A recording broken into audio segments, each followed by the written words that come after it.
Hello दोस्तों, आज हम आपको ऐसा एक फोल्डिंग पीस दिखाने वाले हैं जो आपको 2 मिनट में फिट भी कर सकते हो और 2 मिनट में इसे फोल्ड करके कहीं रख भी सकते हो। लाने ले जाने में कोई दिक्कत वाली बात नहीं।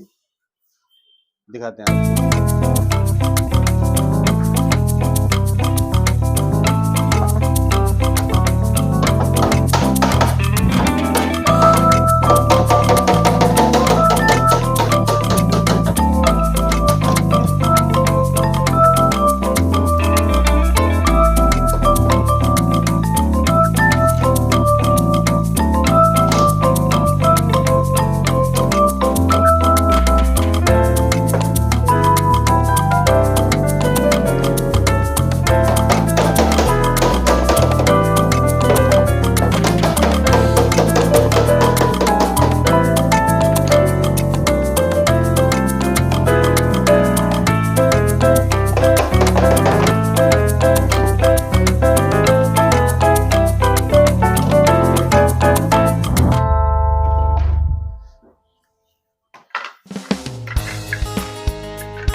सारे पार्ट अलग हो गए, ये इतने सारे पार्ट हैं।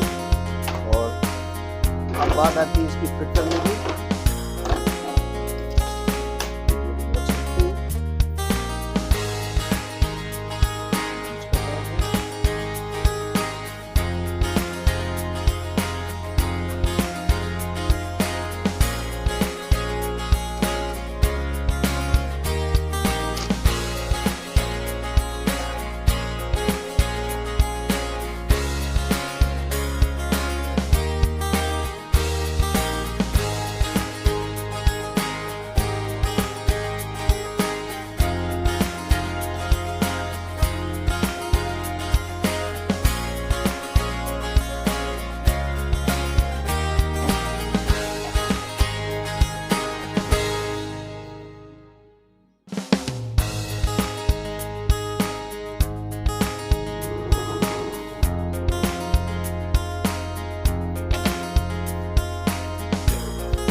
ठीक है, सिर्फ महज 2 मिनट की बात है, 2 मिनट में असेंबल हो सकता है।